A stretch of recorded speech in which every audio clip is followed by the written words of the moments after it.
दहेज में 5 लाख रुपए और गाड़ी न मिलने पर बारात लौट गई थी।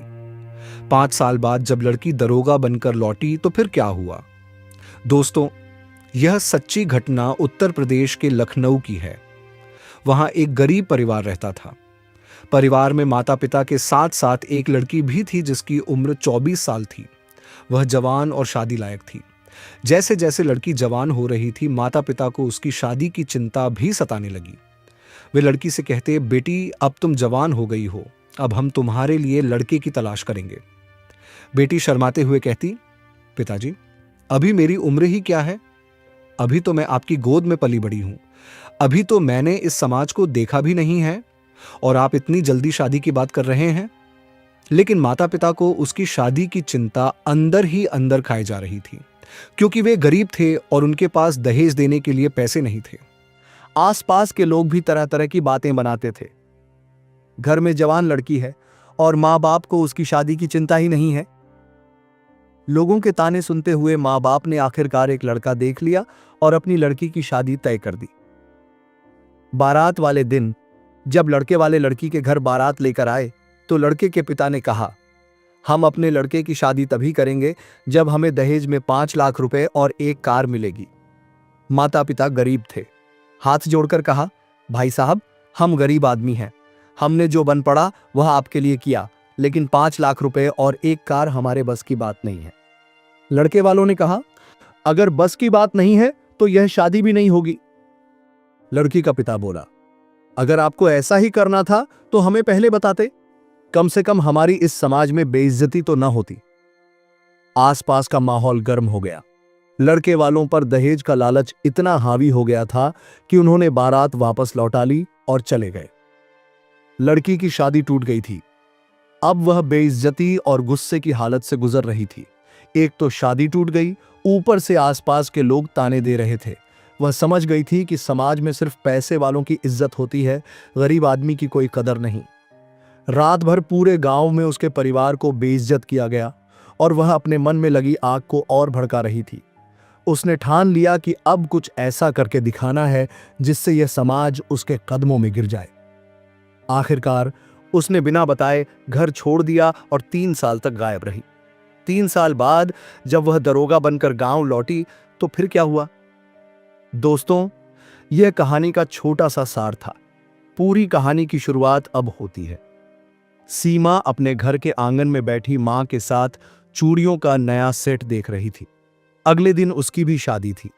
आंखों में हजारों सपने थे और दिल में अजीब सी हलचल। मां बार बार माथे पर हाथ फेरकर कह रही थी, बिटिया अब तेरा घर बसने वाला है, खूब खुश रहना वहां।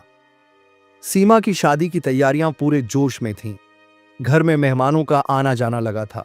औरतें मंगल गीत गा रही थीं, बच्चे इधर उधर दौड़ रहे थे और सीमा का भाई रवि बार बार दौड़कर शादी की तैयारियों को देख रहा था। अगली शाम बारात के स्वागत की सारी तैयारियां हो चुकी थीं। पूरे गांव में सीमा की शादी की चर्चा थी। उसका दूल्हा शहर में सरकारी नौकरी करता था और गांव के लोग कह रहे थे कि सीमा की किस्मत बहुत अच्छी है। जब बारात दरवाजे पर पहुंची तो ढोल नगाड़े तेज हो गए, आतिशबाजी होने लगी। दूल्हा घोड़ी पर था और उसके साथ उसके दोस्त हंसी मजाक कर रहे थे। लेकिन तभी कुछ ऐसा हुआ जिसने सब कुछ बदल दिया। दूल्हे के पिता ने अचानक सबके सामने आकर कहा, हमें इस शादी के लिए और दहेज चाहिए। सीमा के पिता, जो पहले ही अपनी क्षमता से ज्यादा खर्च कर चुके थे, घबरा गए। उन्होंने हाथ जोड़कर कहा, भाई साहब हमने जितना बन पड़ा उतना दिया है। लेकिन दूल्हे के पिता और रिश्तेदार हंगामा करने लगे। उन्होंने दूल्हे को घोड़ी से उतारकर वापस लौटने का इशारा किया। पूरे गांव के सामने यह तमाशा हो रहा था। लड़की वालों की इज्जत मिट्टी में मिल रही थी। सीमा के भाई ने गुस्से में कहा, अगर पैसे चाहिए थे तो पहले बोलना था, अब पूरे गांव के सामने हमारी इज्जत उछाल रहे हो। लेकिन दूल्हे के घर वाले नहीं माने। बारात बिना शादी किए वापस लौट गई। सीमा की मां फूट फूट कर रोने लगी। उसके पिता की आंखों में आंसू थे, लेकिन उन्होंने कुछ नहीं कहा। गांव में हर कोई यही कह रहा था कि सीमा की शादी टूट गई, अब इसका रिश्ता कहीं नहीं होगा। सीमा, जो अब तक अंदर बैठी थी, धीरे धीरे दरवाजे पर आई। उसने देखा कि कैसे उसके सपनों को पैसों की भूख ने रौंद दिया था। लेकिन उसकी आंखों में आंसू नहीं थे, बल्कि एक अजीब सा संकल्प था। उस रात वह छत पर बैठी रही, आसमान की तरफ देखते हुए। उसने खुद से एक वादा किया, आज मुझे ठुकराया गया है, लेकिन एक दिन यही दुनिया मुझे सलाम करेगी। सुबह का सूरज निकला, लेकिन सीमा के घर का माहौल अब भी भारी था। लोग कानाफूसी कर रहे थे, रिश्तेदारों के चेहरे पर सहानुभूति और तानों का अजीब सा मिश्रण था। कोई कह रहा था, अब इसकी शादी कौन करेगा? तो कोई कहता, बेचारी की किस्मत ही खराब थी। गांव की औरतें दबी जुबान में बोल रही थीं, लड़की की शादी टूट जाए तो जिंदगी भी टूट जाती है। लेकिन सीमा के चेहरे पर एक अजीब सा सन्नाटा था, न आंसू, न कोई शिकायत। उसने अपनी मां की ओर देखा, जो अब भी कोने में बैठी साड़ी के पल्लू से आंखें पोंछ रही थी। पिता चुपचाप सिर झुकाए बैठे थे, जैसे कोई बड़ा बोझ उनके कंधों पर आ गया हो। अचानक सीमा उठी और पिता के पास जाकर बोली, बाबूजी, मैं पढ़ाई पूरी करना चाहती हूं। पिता ने चौंक कर उसकी ओर देखा। मां ने भी तुरंत सिर उठाया। गांव में जब लड़की की शादी टूट जाए तो लोग उसे बोझ समझने लगते हैं, और वह कह रही थी कि वह आगे पढ़ना चाहती है।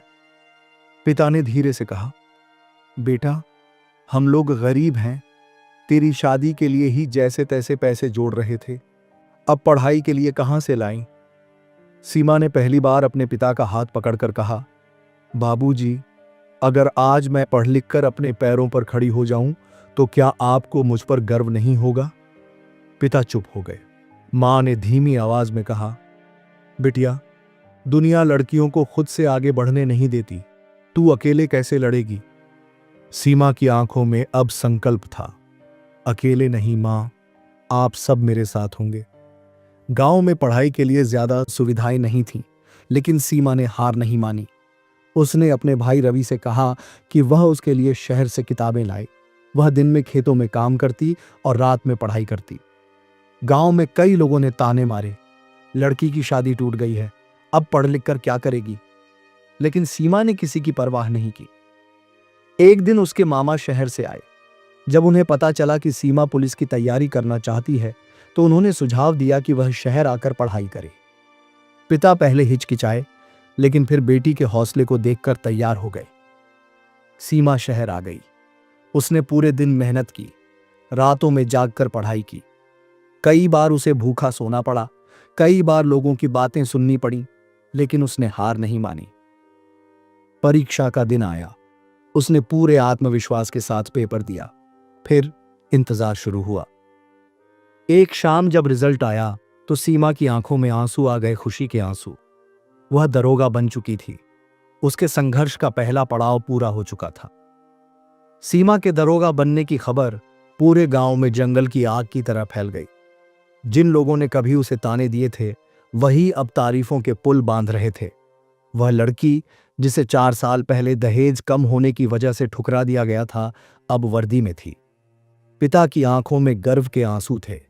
मां ने जब पहली बार उसे पुलिस की वर्दी में देखा तो उसे अपनी आंखों पर यकीन नहीं हुआ। पड़ोस की महिलाएं, जो पहले सीमा को बेचारी समझती थीं, अब उसकी मिसाल देने लगीं। लेकिन सीमा को इन बातों से कोई फर्क नहीं पड़ता था। एक दिन उसे अपने ही गांव में एक केस की तहकीकात के लिए भेजा गया। यह पहली बार था जब वह अपनी वर्दी में गांव लौटी थी। चौपाल में खड़े लोगों ने जब उसे देखा तो चौंक गए। वही लोग जिन्होंने 4 साल पहले उसे ताने मारे थे, अब उसकी तरफ सम्मान से देख रहे थे। वह जैसे ही अपनी सरकारी जीप से उतरी, गांव के सरपंच और अन्य लोग उसका स्वागत करने आ गए। लेकिन सीमा की नजरें उन चेहरों को खोज रही थीं जिन्होंने कभी उसे नीचा दिखाया था। और फिर वह चेहरा दिखा, राकेश और उसके परिवार का। वही लड़का जिसने शादी के दिन बारात वापस ले जाने का फैसला किया था। वही ससुर जिसने कहा था कि हम अपने घर में दहेज के बिना लड़की नहीं लाएंगे। राकेश का चेहरा सफेद पड़ चुका था। उसे शायद अब तक यकीन नहीं हो रहा था कि जिसे उसने दहेज के कारण ठुकरा दिया था, वह अब उसके सामने एक अफसर बनकर खड़ी थी। सीमा उसकी तरफ बढ़ी। गांव वाले सांसें थामे खड़े थे। सबको लग रहा था कि वह अब कोई बड़ा फैसला लेगी। राकेश ने घबराकर नजरें झुका ली। उसके पिता भी हाथ जोड़कर खड़े हो गए। सीमा ने एक पल के लिए उन्हें देखा, फिर हल्की मुस्कान के साथ कहा, 4 साल पहले जब मेरी शादी टूटी थी तब मुझे लगा था कि मेरी जिंदगी खत्म हो गई, लेकिन आज मैं यहां खड़ी हूं क्योंकि मैंने खुद को कमजोर नहीं समझा। राकेश के पिता ने कांपते हुए कहा, बेटा हमें माफ कर दो, हमने बहुत बड़ी गलती की थी। सीमा ने गहरी सांस ली और कहा, गलतियां इंसान से होती हैं, लेकिन सबक लेना जरूरी होता है। आपने मुझे ठुकराया मगर मैं टूटी नहीं, और आज मैं आपको यह बताने आई हूं कि हर लड़की को अपनी कीमत खुद समझनी चाहिए। गांव में एक सन्नाटा छा गया। सबकी आंखें सीमा पर टिकी थीं। फिर वह मुड़ी और बिना कुछ कहे अपनी जीप में बैठ गई। राकेश अब भी वहीं खड़ा था, शर्मिंदा और पछतावे से भरा हुआ। गांव की औरतें एक दूसरे से कहने लगीं, देखा, लड़की को कमजोर समझने की गलती नहीं करनी चाहिए। गांव में सीमा की वापसी ने सबको हिलाकर रख दिया था। जिन लोगों ने कभी उसे ताने मारे थे वही अब उसकी मिसालें दे रहे थे। लेकिन सीमा को इन बातों से कोई फर्क नहीं पड़ता था। उसके दिमाग में अभी भी वह दिन ताजा था जब बारात दरवाजे से लौट गई थी। उसकी मां का रोना, पिता का झुका हुआ सिर, ये यादें कभी मिटने वाली नहीं थी। सीमा गांव में अपने सरकारी दौरे पर आई थी, लेकिन यह दौरा उसके लिए सिर्फ एक औपचारिकता नहीं था। उसके अंदर कुछ था, एक आग, एक जुनून। उसने तय कर लिया था कि अब वह सिर्फ अपनी नहीं बल्कि उन तमाम लड़कियों की लड़ाई लड़ेगी जिन्हें समाज ने कमजोर समझा। गांव में कदम रखते ही उसकी नजरें राकेश के घर पर पड़ी। वहां हलचल मची हुई थी। पता चला कि राकेश की छोटी बहन पूजा की शादी तय हुई थी, लेकिन लड़के वाले दहेज के लिए अड़ गए थे। शादी खतरे में थी। सीमा को यह सुनकर हंसी आई। वही परिवार जिसने उसे दहेज के लिए ठुकराया था, आज खुद उसी समस्या से जूझ रहा था। कुछ ही देर में राकेश की मां, जो कभी सीमा को ताने दिया करती थी, उसके पास आकर रोने लगी। बेटा, हमें बचा लो, पूजा की शादी टूट जाएगी, लड़के वाले बहुत जिद पर अड़े हैं। सीमा ने ठंडे स्वर में कहा, तो क्या करूं? यही तो आप चाहते थे ना कि लड़कियां दहेज लेकर जाएं, नहीं तो शादी टूट जाए। राकेश का चेहरा शर्म से लाल था। उसने नजरें झुका लीं। उसकी बहन अंदर कमरे में रो रही थी। सीमा ने एक पल के लिए उसे देखा और फिर एक सख्त फैसले पर पहुंच गई। वह सीधे लड़के वालों के घर पहुंची। गांव में यह पहली बार हो रहा था कि एक महिला पुलिस अफसर किसी शादी के मामले में इस तरह हस्तक्षेप कर रही थी। लेकिन सीमा जानती थी कि यह सिर्फ एक शादी की बात नहीं थी, यह समाज की सोच बदलने का मौका था। लड़के के पिता सीमा को देखकर घबरा गए। मैडम, हम कुछ गलत नहीं कर रहे, यह तो समाज की परंपरा है। सीमा ने सख्त लहजे में कहा, परंपरा?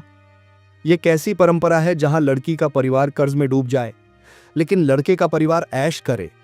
यह अपराध है, परंपरा नहीं। गांव के लोग भी धीरे धीरे इकट्ठा होने लगे। यह मामला अब सिर्फ पूजा की शादी का नहीं था, बल्कि पूरे गांव की सोच पर सवाल था। लड़के के पिता ने घबराकर कहा, हम तो बस थोड़ा सहयोग मांग रहे थे। सीमा ने ठहाका लगाया, सहयोग? आप इसे सहयोग कहते हैं? तो चलिए, अब यह सहयोग पुलिस स्टेशन में मांगिए। वह मुड़ी और अपने सिपाहियों को इशारा किया। कुछ ही मिनटों में लड़के वालों के खिलाफ मामला दर्ज कर लिया गया। गांव में खलबली मच गई। लोगों ने पहली बार देखा कि दहेज के खिलाफ इतनी सख्त कार्रवाई हो सकती है। पूजा की शादी बिना दहेज के तय हो गई। राकेश के परिवार को अब एहसास हो चुका था कि उन्होंने सीमा के साथ क्या गलत किया था।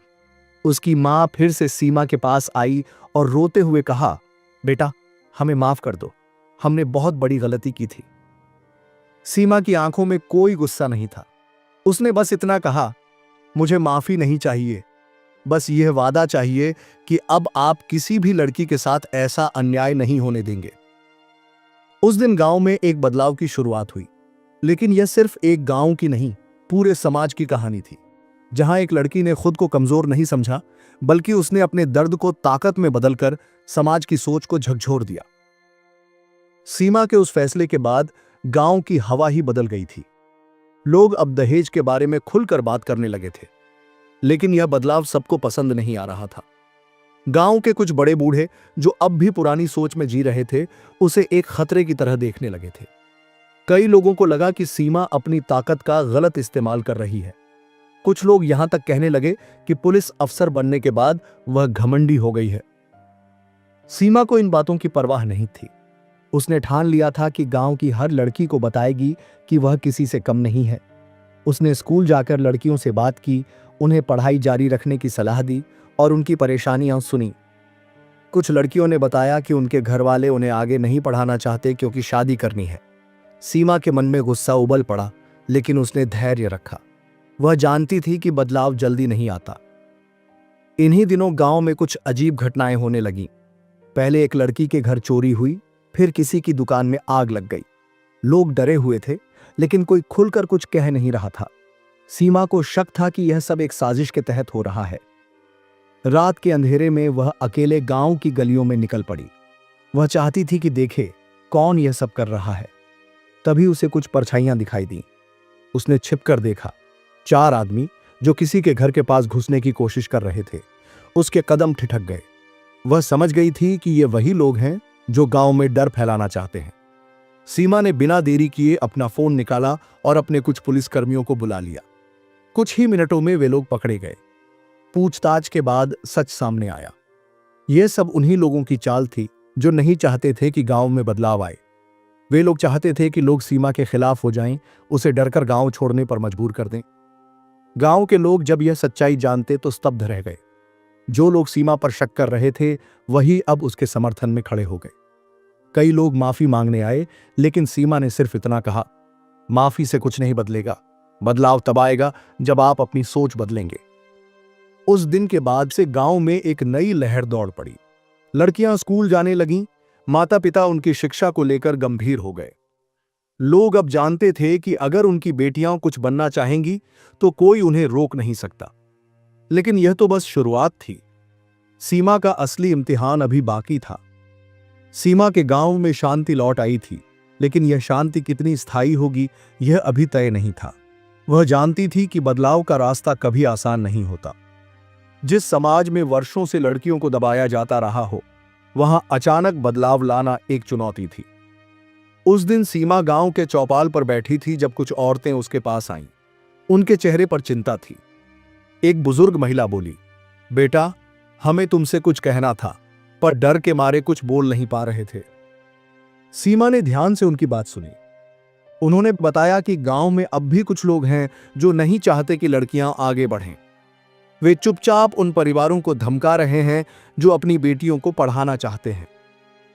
सीमा के अंदर गुस्से की लहर दौड़ गई।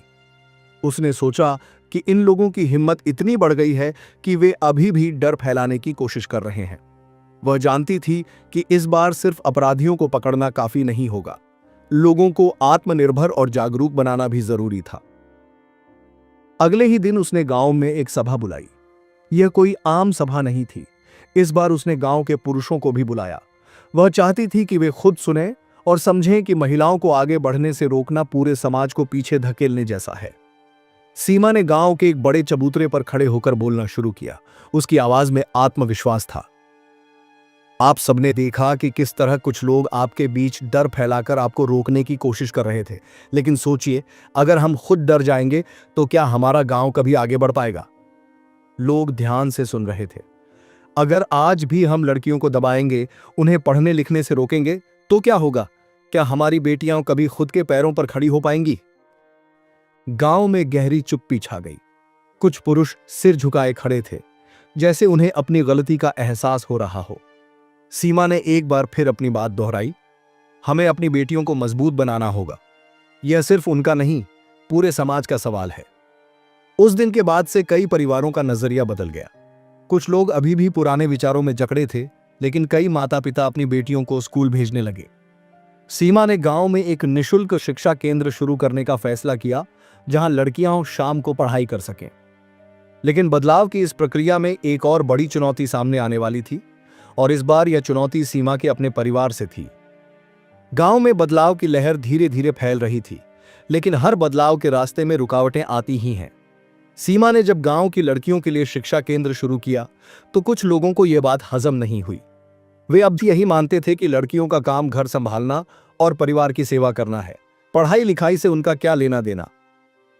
सीमा के लिए यह सिर्फ एक सामाजिक लड़ाई नहीं थी, बल्कि अब यह उसकी अपनी अस्मिता की लड़ाई भी बन गई थी। जिस दिन गांव के चौपाल में उसने शिक्षा केंद्र खोलने की घोषणा की थी, उसी रात उसके घर पर किसी ने पत्थर फेंका। उसके दरवाजे पर कोयले से लिखा था, लड़कियों को पढ़ाना बंद करो वरना अंजाम बुरा होगा। यह देखकर उसकी मां डर गई। उन्होंने कहा, बेटा, ये गांव वाले कभी नहीं बदलेंगे, हमें यहां से चले जाना चाहिए। सीमा को यह सुनकर दुख हुआ, लेकिन वह पीछे हटने वालों में से नहीं थी। उसने मां का हाथ थामा और दृढ़ स्वर में कहा, मां, अगर हम डर गए तो यह डर हमेशा के लिए बना रहेगा। यह लड़ाई सिर्फ मेरी नहीं, हर उस लड़की की है जो अपने सपने पूरे करना चाहती है। सीमा ने अगले ही दिन गांव के सरपंच से मिलकर उन्हें सारी बातें बताईं। सरपंच भले ही पुराने विचारों के थे, लेकिन सीमा की हिम्मत और कड़ी मेहनत देखकर प्रभावित थे। उन्होंने सीमा को भरोसा दिलाया कि वे शिक्षा केंद्र का समर्थन करेंगे और गांव के उन लोगों को सख्त चेतावनी देंगे जो इसमें बाधा डालने की कोशिश कर रहे थे। सीमा का आत्मविश्वास और बढ़ गया। उसने गांव की महिलाओं से मिलकर उन्हें शिक्षित करने और आत्मनिर्भर बनने के लिए प्रेरित किया। कुछ महिलाओं ने खुद ही कहा कि वे अपने बच्चों को पढ़ने भेजेंगी। धीरे धीरे शिक्षा केंद्र में लड़कियों की संख्या बढ़ने लगी। यह देखकर गांव के कट्टरपंथी और भी भड़क गए। एक दिन जब सीमा अपने शिक्षा केंद्र में लड़कियों को पढ़ा रही थी, तभी कुछ अराजक तत्व वहां आ पहुंचे। उनके हाथों में लाठियां थीं। एक आदमी ने गुस्से से कहा, तू कब समझेगी कि गांव की औरतों को पढ़ाने से कुछ नहीं होने वाला? यह सब बेकार है। सीमा ने उनकी आंखों में आंखें डालकर देखा और बिना डरे जवाब दिया, तुम्हारी सोच बेकार है। औरतों को आगे बढ़ने से कोई रोक नहीं सकता। अगर आज वे पढ़ेंगी तो कल अपने पैरों पर खड़ी होंगी और समाज को आगे बढ़ाएंगी। उस भीड़ में से कुछ लोग हिचकिचाने लगे, लेकिन कुछ अब भी जिद्दी थे। उनमें से एक ने सीमा की तरफ लाठी उठाई, लेकिन इससे पहले कि वह कुछ कर पाता, गांव के कुछ पुरुष जो अब समझ चुके थे कि सीमा सही कर रही है, आगे आए और उन गुंडों को रोक लिया। यह पहली बार था जब गांव के लोग खुद बदलाव के लिए खड़े हुए थे। सीमा को समझ आ गया था कि जंग अब अकेले उसकी नहीं रही, पूरा गांव जाग रहा था। सीमा का शिक्षा केंद्र अब केवल एक स्कूल नहीं रह गया था, बल्कि बदलाव की एक बड़ी लहर बन चुका था। जिस गांव में लड़कियों को पढ़ाना पाप समझा जाता था, वहीं अब कई परिवार अपनी बेटियों को शिक्षा दिलाने के लिए आगे आ रहे थे। लेकिन जीत इतनी आसान नहीं थी। सीमा को एक दिन एक गुप्त संदेश मिला। किसी ने एक कागज पर लिखा था, अगर अपनी जान की सलामती चाहती है तो यह सब बंद कर दे। यह साफ था कि कुछ लोग अभी भी इस बदलाव को स्वीकार करने के लिए तैयार नहीं थे। सीमा ने कागज मोड़कर रख दिया और अपनी पढ़ाई जारी रखी। रात होते ही अचानक सीमा के शिक्षा केंद्र में आग लगा दी गई। गांव के लोग जब तक वहां पहुंचे, तब तक आधा केंद्र जल चुका था। लड़कियां और महिलाएं दूर खड़ी रो रही थीं। यह देखकर सीमा का खून खौल उठा।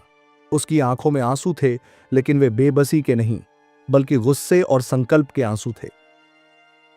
गांव के कुछ बुजुर्ग बोले, बेटा, अब बस कर, इन लोगों से मत लड़, तुझे कुछ हो जाएगा।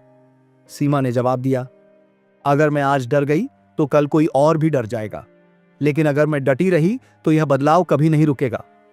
वह गांव के सरपंच के पास गई और पूरी घटना की शिकायत की। इस बार सरपंच ने भी सख्त कदम उठाने का फैसला किया। गांव की पंचायत बुलाई गई और फैसला किया गया कि जो भी शिक्षा केंद्र के खिलाफ जाएगा, उसके खिलाफ कड़ी कार्रवाई होगी। परिस्थिति कितनी भी कठिन क्यों न हो, सीमा ने हार नहीं मानी। अगले ही दिन उसने गांव के खाली पड़े एक बड़े घर को शिक्षा केंद्र के रूप में बदल दिया और अपनी कक्षाएं फिर से शुरू कर दी। अब गांव की और भी अधिक महिलाएं और लड़कियां वहां आने लगीं। लेकिन जिस दिन उसे लगा कि अब सब ठीक हो रहा है, उसी दिन एक और बड़ा झटका लगा। उसकी मां बहुत बीमार पड़ गई। डॉक्टर ने कहा कि उन्हें अच्छी देखभाल की जरूरत है। सीमा के लिए यह एक बड़ी चुनौती थी। एक तरफ उसकी मां की सेहत और दूसरी तरफ उसका सपना। उसने बिना देर किए अपनी मां के इलाज का इंतजाम किया। गांव की कुछ महिलाओं ने आगे आकर सीमा का साथ दिया। उन्होंने कहा, अब यह सिर्फ तेरा सपना नहीं, हम सबका सपना है। सीमा को पहली बार एहसास हुआ कि उसकी लड़ाई अब अकेले की नहीं रही। गांव की महिलाओं ने खुद ही शिक्षा केंद्र को संभालना शुरू कर दिया। सीमा को लगा कि उसकी मेहनत रंग ला रही थी। सीमा की मां की तबीयत धीरे धीरे सुधर रही थी, लेकिन सीमा के लिए चुनौतियां खत्म नहीं हुई थीं। शिक्षा केंद्र फिर से चल पड़ा था, लेकिन गांव के कुछ लोग अब भी इसे रोकने की कोशिश कर रहे थे। एक रात जब सीमा अपने कमरे में पढ़ाई कर रही थी, तभी दरवाजे पर जोर जोर से दस्तक हुई। सीमा ने दरवाजा खोला तो सामने गांव की एक महिला बदहवास खड़ी थी। उसकी आंखों में डर साफ झलक रहा था। उसने घबराते हुए कहा, सीमा बिटिया, जल्दी चलो, स्कूल के दरवाजे पर कुछ लोग इकट्ठा हुए हैं, वो तुम्हें धमकी दे रहे हैं। सीमा, तुझे कितनी बार समझाया कि यह सब बंद कर दे। यहां लड़कियों का पढ़ना लिखना हमारे रिवाजों के खिलाफ है। अगर नहीं मानी तो अंजाम बुरा होगा। गांव के कुछ लोग दूर खड़े यह सब देख रहे थे, लेकिन कोई भी कुछ कहने की हिम्मत नहीं कर रहा था।